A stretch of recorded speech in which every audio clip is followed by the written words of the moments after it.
ready to go for this third and final game. That iconic trophy is waiting to be claimed tomorrow by potentially one of these two teams, or of course the teams that are remaining in the tournament. Bisco's still involved, and TNC versus Gambit is our middle series of the day. It's the upper bracket final, comes up after this, and the first phase bans will Void be available?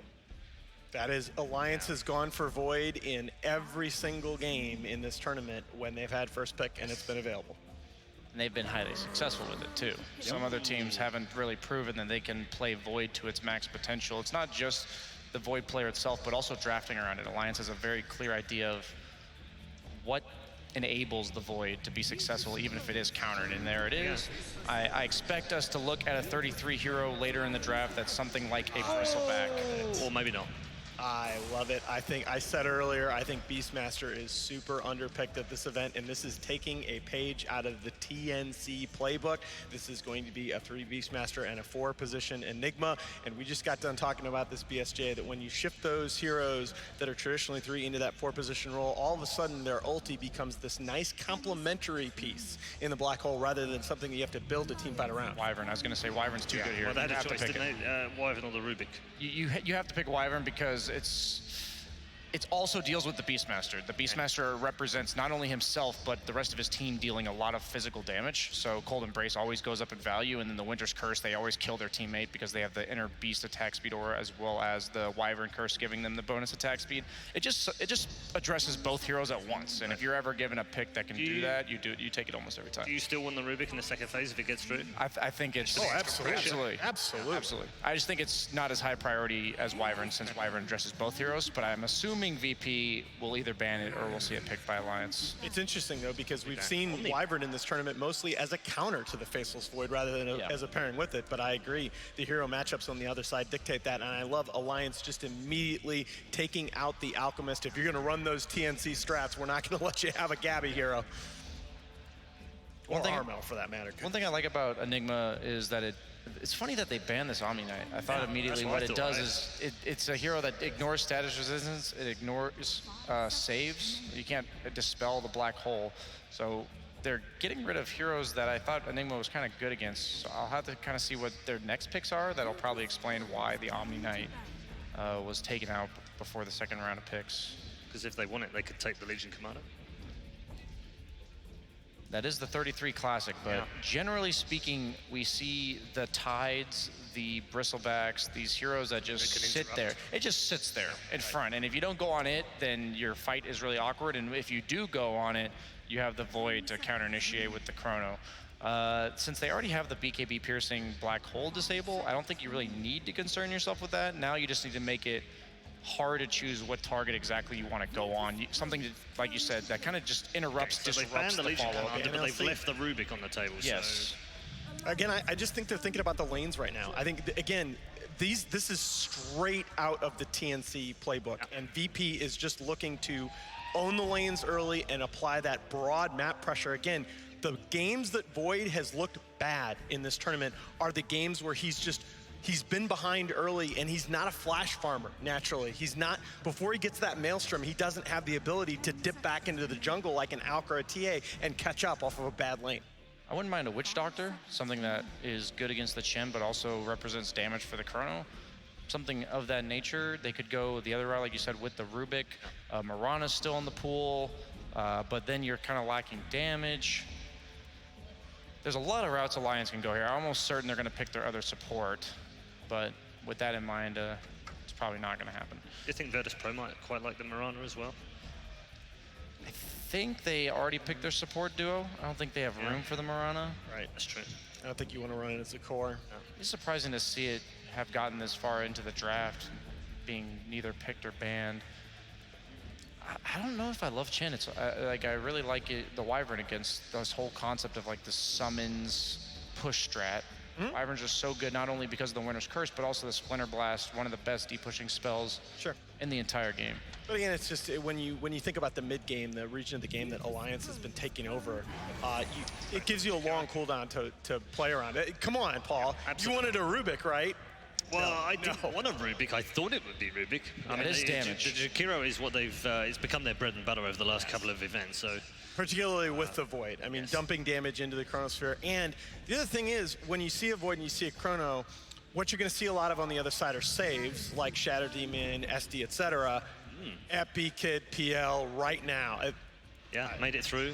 They decided to go with the Bloodseeker and the Alk in that second phase ban, and the PL gets through. It's a strong Virtus.Pro lineup, this one, isn't it? 42 kills, 2 deaths, 32 assists in 4 games on PL at this event.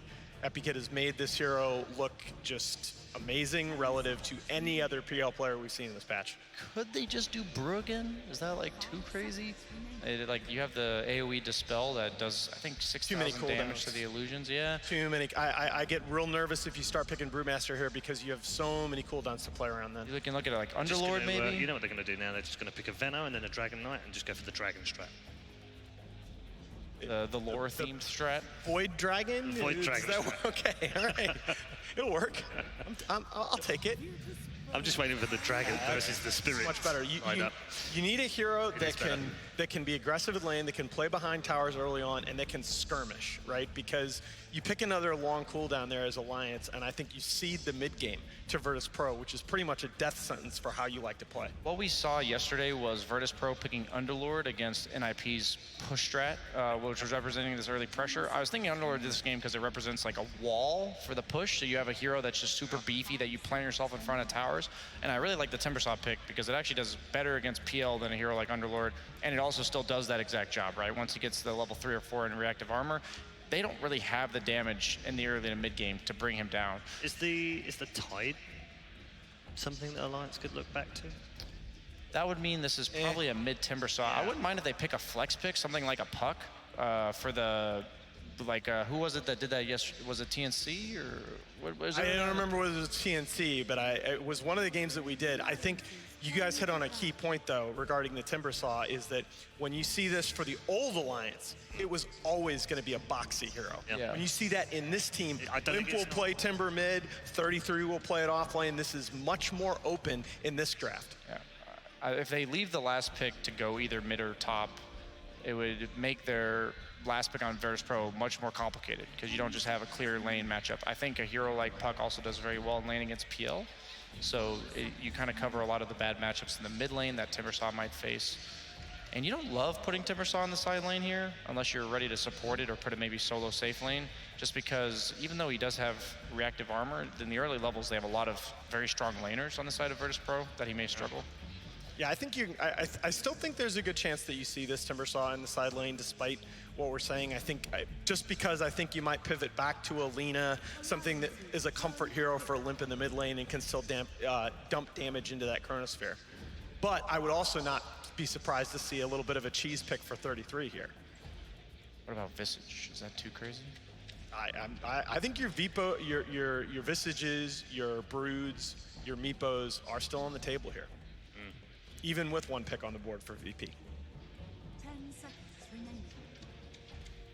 I mean, you want to give Virtus.Pro something to think about with this last pick, don't you? You don't want to just pick what you want to play and then Virtus.Pro get a 10th pick.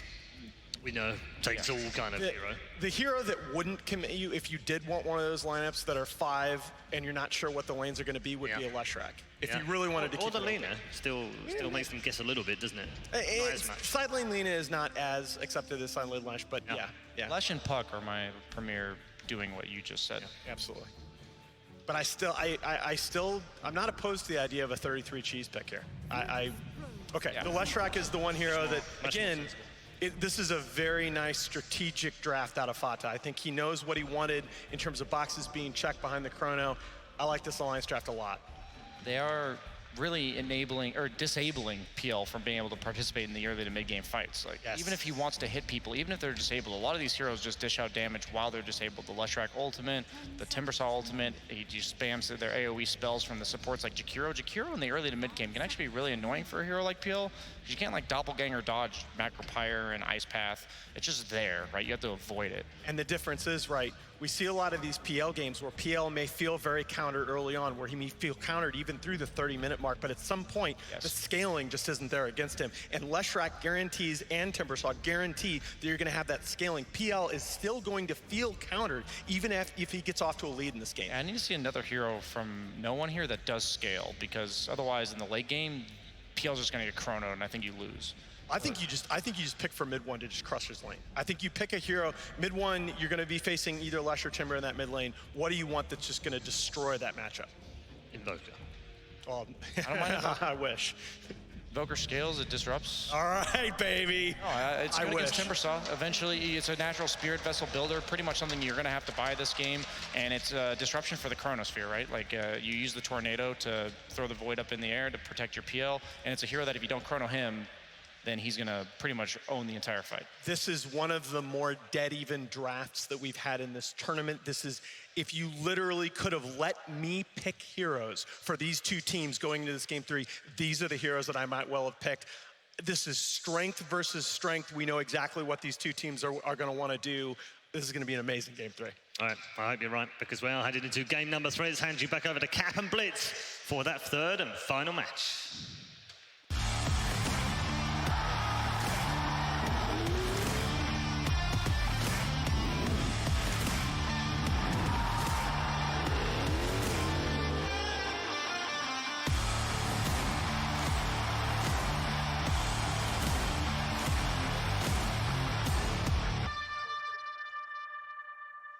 You know, there's nothing that gets Nahaz more excited than player-hero combinations, and we've got some iconic ones in this one, Blitz.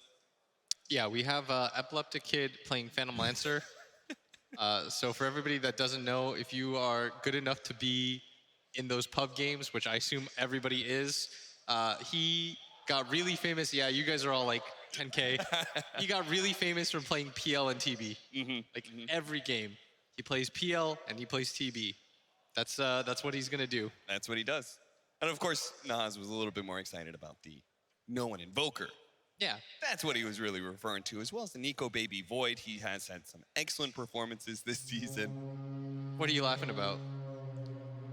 I just thought the deadpan way of how you immediately refer to Epileptic Kid Oh yeah. instead of everybody else and their iconic heroes. No, when I think of pub heroes, it's him and PL. It's kind of like Badman and Spectre, you know. That's Oh, a name yeah, I haven't yeah. heard in a while, but Yeah, remember when he was the potential name people were throwing out there? yeah. But what matters is realized potential Cap. And Yeah. we'll get to see if he gets to continue in the tournament. Remember, VP CEO. I mean, he put them on the spot. He said, "We'll see how they do at this event." Oof.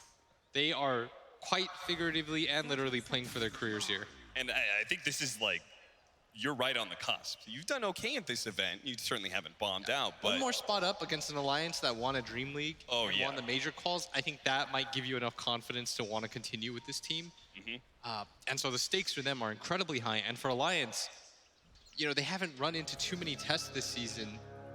They've rolled over all opposition. This is do or die for them, one game away from being eliminated. yeah, it's not good enough to prove you're the best in Europe. You gotta prove you can beat some of the other regions as well here against the CIS Virtus.Pro. Try and go for the contest of the bounty runes. Speaking of the drafts and all these iconic heroes, who do you actually favor here? Because we did have this last pick, Invoker.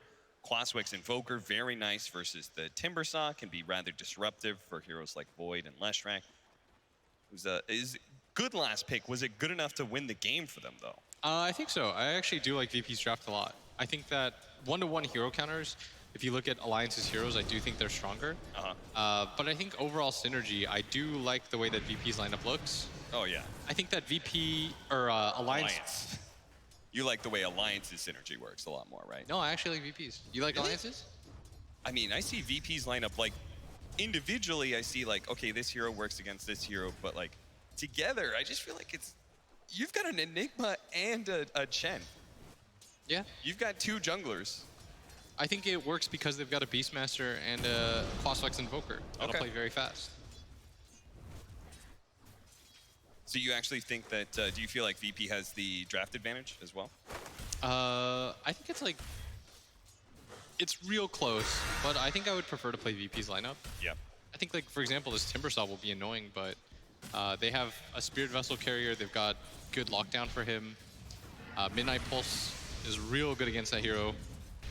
In order to make this, like, a little bit of a greedy lineup from VP work, though, it's got to be a lot of this off the back of no one's Invoker, right? This is your, Yes, that's really your what I'm only putting on. real playmaker. if it wasn't no one playing this hero and if it wasn't no one, then I might be swerving on my decision, but Yeah. I feel like he was so good in it yesterday. See whether or not he is able to put the pin together to make this work. I think Beastmaster has an incredibly free lane. Especially with 2 supports behind him right now, because they've just left the Phantom Lancer 1v1 against the Timbersaw, and it's a lane that actually seems to work just fine for him. So all that experience of spamming PL has clearly given VP the information that they can. I think what they realize is there's no point in tri-laning or dual laning against this Timber. You don't have any kill threat. Like, you're an Enigma Chen. The Chen itself doesn't really do anything. Like, as long as PL has access to the courier at all times, and he gets to just spam out regen, I think he's perfectly okay with this. Like, it's annoying, sure, but this is sort of just what Timbersaw does. As long as you're getting XP and some farm, I think he's perfectly fine, which he is. He still has 11 CS, not contested that hard. Nico Baby at top lane has 8 to his name. Meanwhile, Rezo has more or less free farm. Wouldn't be the first time that a team is trying to shut down Nico Baby's lane. In fact, VP did it before in this series. With the double dragon support duo here. Hanskin and Fada. Yeah, they're going to tri-lane this, but all this means is Save doesn't have to use any of his mana to try to deny any of the range creeps or anything. He can just farm. That this Greed is not going to get punished. All of a sudden, he's going to rock up with the Helm of Dom, and none of the supports on the lines can challenge him. Yeah. Ideally here, you either win your tri-lane and completely secure your Void Farm, which they're not really doing either, because the lane's going to get pushed in, and neither of them can deal with the boar very well. Everyone's just farming now. Like, look at this. Solo's level 3. He's dead. That's going to be your first blood. 33 just chased him down. He used a full healing salve, tried to juke out 33, and he just kept running at him the entire time. Meanwhile, mid lane, this would be a great gank for VP to try and even up the odds here. Limp survives off the Fairy Fire. The second round of stones is going to be able to land and secure the kill, but Solo has gone in deep for this kill and may be turned around on by Fada. Just a little bit more damage, but it's not enough. Fada can't dive past no one's Invoker. Yeah, that's the only thing that can happen for them, is the kill on Epileptic Kid at bottom. That is the rough situation when he's going to get 6 now on Timber and just zone this PL out, because the rest of his 2 lanes are winning. So as long as you trade somewhat evenly, you'll be okay, and maybe some timely bashes will mean the end of Rezo, but he jukes around the correct tree. The boar slow is enough to deter Nico Baby, who wants to go back for all that CS. Epileptic Kid, man, this is just not a lane he can sit in any longer, and I'm not sure what else they can do here. Like, maybe put Invoker bottom and the PL mid against a Leshrac. Well, that sounds terrible. I actually think you have to kind of just continue to let this happen. This is the one downside of your draft. The other 2 lanes look perfectly fine, but this lane is gonna struggle hard. You have to just hope, though, that it's a Timbersaw. Like, everybody kind of knows what Timber does. Yeah. They are, in fact, going to swap lanes, but Beastmaster versus Timbersaw doesn't sound too favorable either. No, that is a bad matchup for sure. Just like the basics of, hey, I summon this unit that's going to help me out. Well, it doesn't actually do anything against Timbersaw because he just tanks the extra damage, gets more reactive armor stacks. I don't know about the swap because I think maybe Rezo's too far behind. He's only level 3. This Timber's level 6. You have to find a way to basically do like a little bit of creep cutting shenanigans. That's your only play against this. Epileptic Kid shows up to the top lane. It's immediately going to die. The time dilation slowing him down enough. Alliance just dominating VP now. When it comes to the laning phase, they're going to try and chase down Solo. No lucky bash for Nico Baby. I feel like by making this switch, you're just going to lose 2 lanes now instead of 1. Yeah. Rezo's probably going to die here. This rate, he's going to TP out. Whirling Death not up in time. But I feel like he's ruined his own game by making this lane swap. Like, every time he shows up in lane, he's just going to get run at. Well, this is going to put an abnormal amount of pressure on no one's Invoker, who we already said was going to be the key for making this draft work. He was really the only playmaker on their side for a lot of the early game. And now, seeing these side lanes lose, his team is probably telling him, boy, I hope you're ready to start rotating, because this is not going well at all. He's going to pick up an Invis rune, but you really can't ask much of an Invoker until he has like his Urn in level 8 or 9. Yeah, let's see what happens when he gets his items, though. They're still tri-laning up at top. You've got this Enigma free farming in the jungle. This Chen has run into Limp here should go down. Not really sure. Trying to get some creeps and doesn't work out. Alliance will manage to keep their stack alive. In fact, Limp can farm that up after the Shrine too.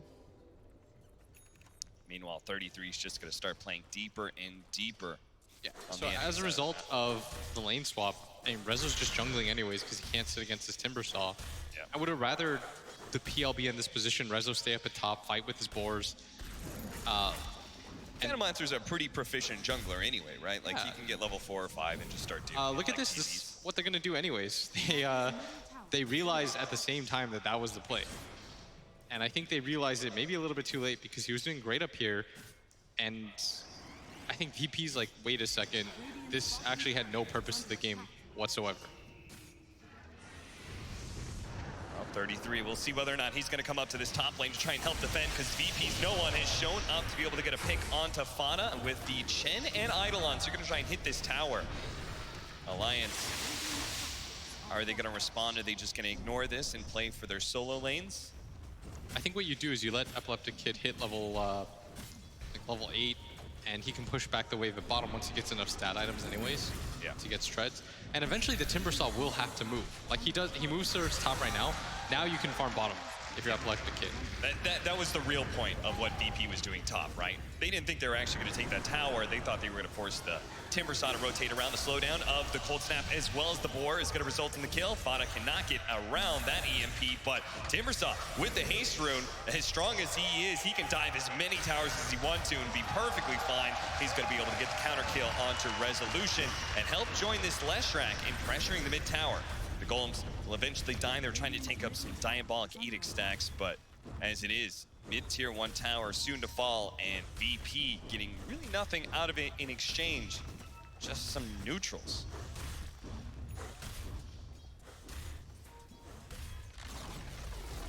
Unable to get the last hit, but still the tower falls all the same.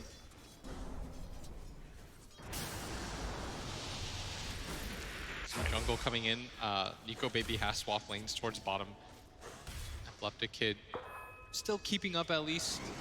His levels are just fine. Time to give Nico Baby a little bit more solo experience. He was quite far behind. And Faceless Void is a carry that's still reliant on levels, not just the farm. So Timbersaw's gonna run around the map, creating a lot of space for him with his double bracer magic wand build. Yeah, it's so unlikely they kill him. Armor. You just sort of, when Timbers get this fat, you just have to ignore them. You don't fight into them, not until you get the items at least. You just sort of work around them, and whenever they show up, you just run.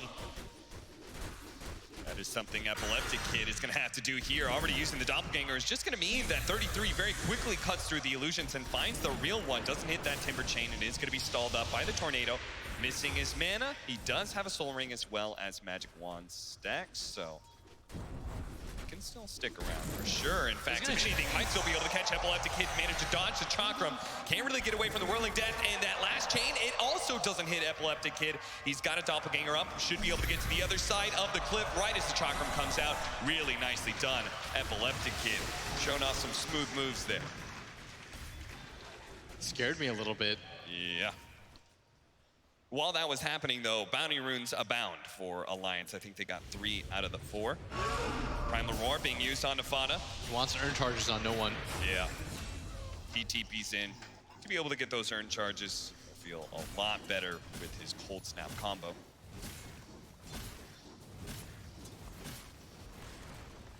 Kind of be down to see Greaves right now on this Timbersaw. Yeah. Anything to get rid of that Spirit Vessel when it comes up, right? Cleanse off the Cold Snap and such as well. They gotta try and maybe trade off tier 2 for tier 1. Top tower's already dead, but the Timbersaw being bottom lane, they may still want to ignore this push. Bottom tower is under attack. Meanwhile, Limp just taking full advantage of the jungle. He hasn't tried to join too much in these objectives. His allies have been stacking for him. He's just trying to make himself the biggest Timbersaw he can beat. Now trying to slow down Solo, who is very much caught. And probably the bad part is, in these situations, losing your neutrals as well. So as a 5 position, you actually feed away a lot more golden experience than you normally would. Bottom tier 2 tower does get traded out. Save is here. He does have Black Hole, 1 level of Midnight Pulse, but... And he just got to farm away right now. Yeah, there's... Top lane has already been taken, so maybe it's on him to push out the lanes, allow Epileptic Kid to just farm out the triangle and allow his natural instincts to kick in. I mean, he's played a lot of PL. I'm sure he's been in some bad situations before, but Alliance right now, on the back of this Timber Saw by 33, who's being an absolute king, just running in non-stop, doesn't seem to care about anything. He's playing his hero really well. I hate when Timber Saws just stick towards that bottom lane for the entirety of the game. If you're this strong, you want to abuse the fact that you're this strong. Trying to slow down Limp. Do manage to get the Primal Roar on him, and the Winter Wyvern just can't really stall this too much. He does manage to get the heal, the Cold Embrace, and with that AoE damage, Limp still managed to get the kill on Resolution. Meanwhile, the Invoker's going to be chased down by 33, trying to slow him down with Chakram a little bit.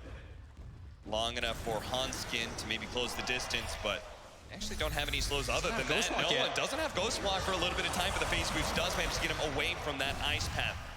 That should be good enough. 33. He is abusing his Timber Saw right now. He had such a good start. He's taking advantage of the fact that he's so strong. He wants to just run at these towers, help his team out. This is a really cool way to play Timber. He's enabling everybody else's game by being so front forward. Yeah.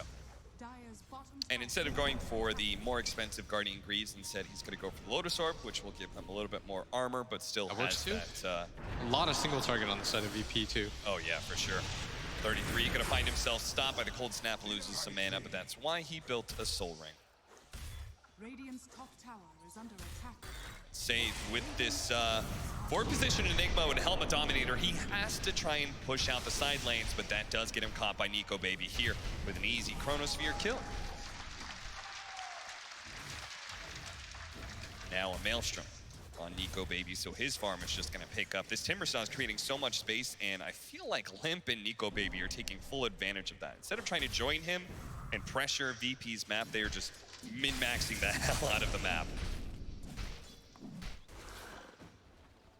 And as a result, those 3 are your top net worth of the game. Alliance leading by 3K. I guess when you get the Diffusal on the PL, maybe you feel a little bit more comfortable taking these fights. You'll have a ton of mana burn. But as it stands, I mean, you just kind of have to continue to farm and hope you put an Alliance in a position where they feel like they have to go for the high ground. Sort of feels similar to last game, but this time around, VP do have a little bit better team fight. Radiant's middle tower is But Alliance are so strong. And all 3 of their cores in a very healthy lead compared to VP's. 33 is diving in real deep right now. They don't have Earn charges either to deal with him, nor do they have the Spirit Vessel anyways. No one just needs a bit more farm. Yeah, but they already have Lotus Orb. That's true. He's already got the counter before it's up. Look at this. There's 3 heroes mid right now. I think Beastmaster might be TP'd in. He's gonna start running in from the side if he can actually get a Primal Roar, but he can't get away with the Timber Chain. And they're running away from him right now. There's literally 5 heroes. They have to kill him here. I mean, they just don't have a whole lot of magic damage. They do manage to grab mid-chain with the Primal Roar into the Black Hole. Wow. 1v5, 33, he's strong, but not too that strong. But now, the rest of Alliance have now shown up. They have all that farm on the Leshrac and Void. Able to get a fast kill on Epileptic Kid's Phantom Lancer. Does not take 3 ultis to kill him. No, and they actually have Chronosphere coming back up in 10 seconds, so they can keep on fighting if they want to. They don't need the Timber Saw anymore because 33 bought enough space that a lot of their cores are online.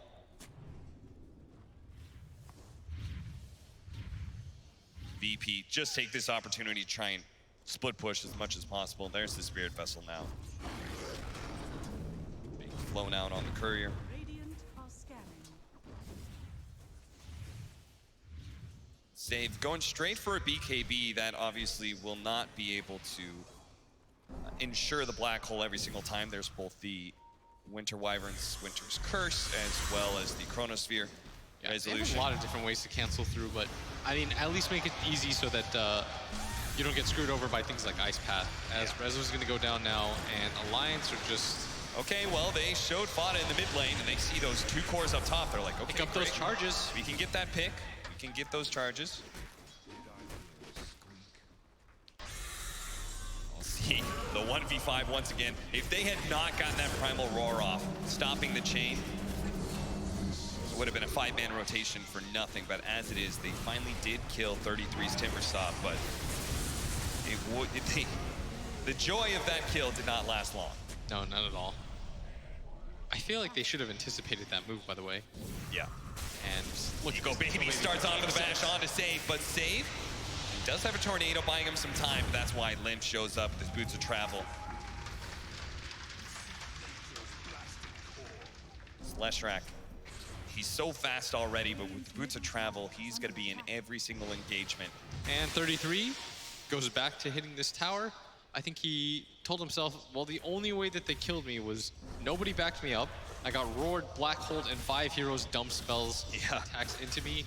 And I still maybe could have gotten out if I had an Ice Path. Yeah.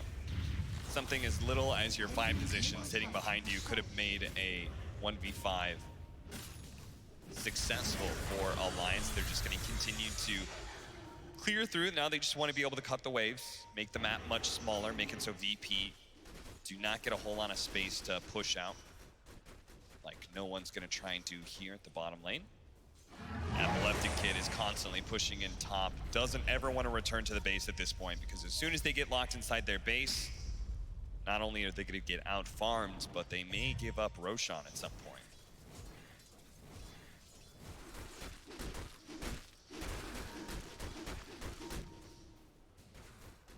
Oh, he's going to go back for the Guardian Greaves.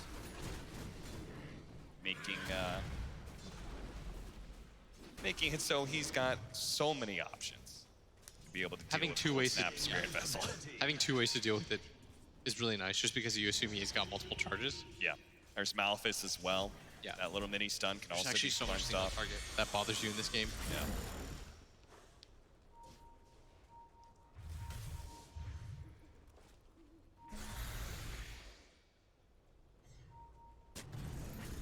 Alliance just keep on cutting through. They're going to maintain this high ground vision and just play up here constantly. It's not the kill that they were really wanting, but still 5 positioning, taking away all his neutrals, especially with how little space you have. This is the worst feeling for a Chen, because you come back and you're like, I can't even get into the jungle to take some neutrals because we don't have a whole lot of jungle that we control anyway.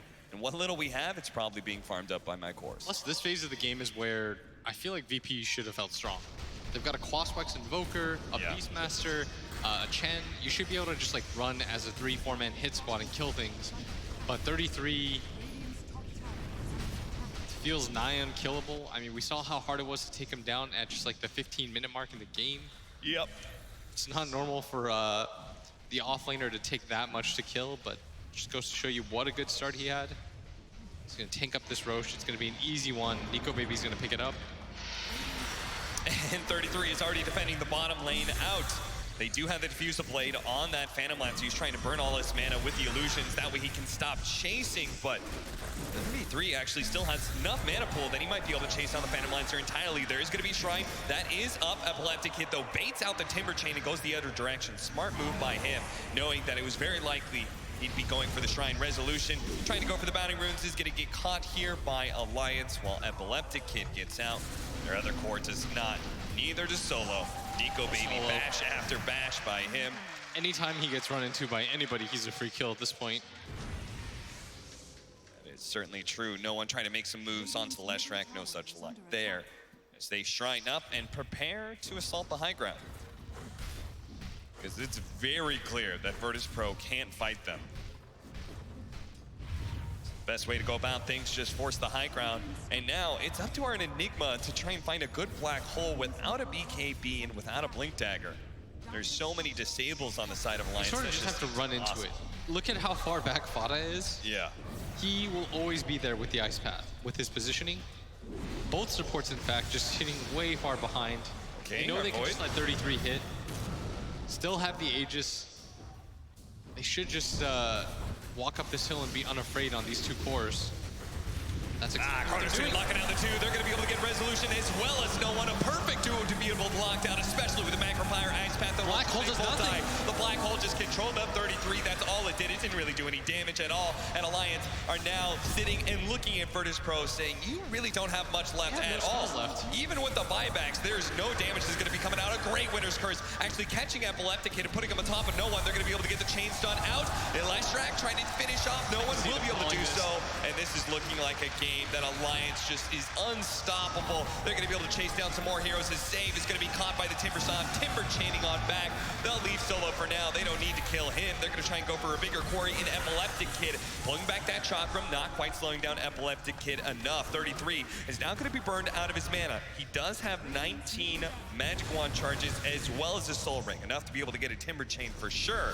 But Alliance, diving in so deep, haven't actually finished off the barracks yet. Perhaps a bit of oversight as they are trying to chase down and beat VP out of this game. Oh, Solo. Just like Solo's being done right now. Nico Baby still has that Aegis, so that's why he's diving in so fearlessly. But eventually, they're just going to be burned out of mana and may not feel good about forcing these fights anymore. So it looks like, yeah, Alliance are going to back up and will have to just content themselves with shrines and buybacks being used on the side of VP. We saw that Solo Black Hole in this mid lane engagement after trying to slow down this Timber Saw. It really did nothing. It didn't even stop damage because he already had the Chakram out. I actually think that was their only way to fight, is if he hit some sort of like sick 4-man Black Hole. The funny part is they didn't even bother canceling it. Like, yeah, whatever. All right. Sure. It's a Timber Saw. It's a Timber Saw who already used Chakram and it was just sitting there channeling the entire time. He was slowly regenning off of his stacks. True. He's just like, this is an okay, comfortable spot to be in. And like, you would just rather see Save not use a Black Hole at all in that fight. Yeah. Rather than that. It's got to be the threat. You have to, like, the only way you're turning around this game is a damn near miracle Black Hole, you know? And that wasn't it. So wait for a better opportunity. This Alliance will give you more opportunities as they're going to go high ground very soon. 30 seconds left for the Black Hole. They're going to smoke. I mean, the team lacked damage before. I'm not sure where it's going to come from now. They got to get some sort of like wrap around or somehow get into this back line. That's where Resolution's heading to. He's here with the smoke. He's got to find somebody, but they have so many a whole lot different of damage to defensive follow it up. abilities. An early Shadow Blade. Maybe Epileptic Kid can, with this Primal Roar, quickly execute some of these supports. Immediately gets on top. Fana has to doppelganger right away. There goes that Primal Roar laid out into Hanskin. They do have the Meteor coming in, but it's a little bit too slow and just not enough damage. Resolution with the time dilation on him is so slow. 2 down, Virtus.Pro. Now left with 3.